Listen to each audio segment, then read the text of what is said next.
Master Jet, tanong ko sa inyo, paano kung ang isang guro ay may 40 years in service na? Ma-avail ba niya ang 90% o ano ba maging computation nito? Huwag mo lang i-mention ang name ko, gusto ko lang malaman kung ano computation pag mag-retire na. Okay, yung amount po ay pwede nyo naman po makikita sa GSIS Touch, pero kung ang inyo pong gusto ay ang computation at kung paano po at kung totoo ba itong 90% na ito. Well, kapag 40 years ka na sa serbisyo, sigurado na po yung 90% na siya po tinatawag po nila. No? In fact, nasa 35 plus years yung dapat mong makomply para ma-achieve mo na yung 90%, no? Or para sure is 36 years para sure ka na doon sa 90%. Ngayon, ano po yung ibig sabihin ng 90% na yon? Yung 90% po mga master ay yun po yung maximum na pwedeng maging pensyon ng isa pong miyembro ng GSIS kapag siya po ay nagretiro na. 90% hindi po yung tumutukoy sa inyo pong basic salary sa ngayon. Okay? Hindi po 90% ng basic salary ninyo, kundi 90% ng inyo pong average monthly compensation in the last 3 years. Ang mangyayari po niyan, i-add ninyo lahat ng inyo pong basic salary sa loob ng 3 taon starting po nung kayo ay nagretiro pabalik, no? So yung 36 months po na yon na total po na monthly compensation ninyo, kung magkano po yung total, i-divide nyo lamang po ng 36 para makuha po ninyo yung average. Okay? Ngayon, yung average na yon, yun po yung magiging basis ng pension. 90% ng average na yun ang guaranteed pension ninyo kapag nakatungtong na kayo ng at least 36 years sa serbisyo. Hindi po pwede na lalagpas sa 90% kasi yun po ang nasa batas na pinapatupad ng GSIS. So, ganun po, no?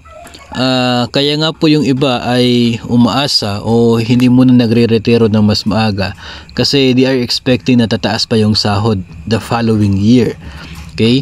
So, gusto nila na ma-experience pa yung mas mataas na sahod nang sa ganun, yung kanila po maging average compensation ay at least tataas man lang. Okay? Yun po. Yun po yung kanyang magandang epekto. No? Pero dito po, pag 36 years na po kayo, guaranteed na po yung 90% ng average compensation. Kahit nga po yun lamang yung serbisyo ninyo, sure na po yung 90% na maximum pension na pwede po ninyong matanggap sa GSIS. No? So yung computation po, ganun po. Kukunin po ninyo yung average sa lahat ng inyong monthly compensation in the last 3 years. Tapos times po ninyo na 90%, yun po ang guaranteed pension ninyo. Dahil umabot na kayo ng 36 years, in fact, 40 years na kayo sa serbisyo. This is not only true for teachers, ito ay para sa lahat ng mga GSIS members. Kahit saan ka man pong ahensya ng gobyerno, basta miyembro ka ng GSIS at yung inyo pong pensyon ay siya pong ibibigay ng GSIS. No, yun po yung nasa batas at yun po pinapatupad ng GSIS. Kaya wag po tayo magalit sa GSIS kung bakit yun lamang po yung binibigay kasi nasa batas po yun. No, Republic Act 8291 yung tinatawag po na GSIS law. Nandoon po nakasaad na talagang yun lamang ang pwedeng matanggap na pensyon ng mga government personnel.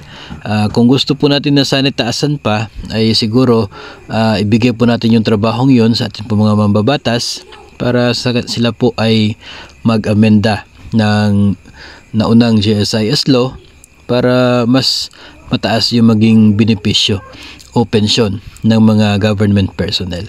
So, pero yun po ay hindi pa naman po natin nakikita sa saan man pong sangay ng Kongreso sa ngayon.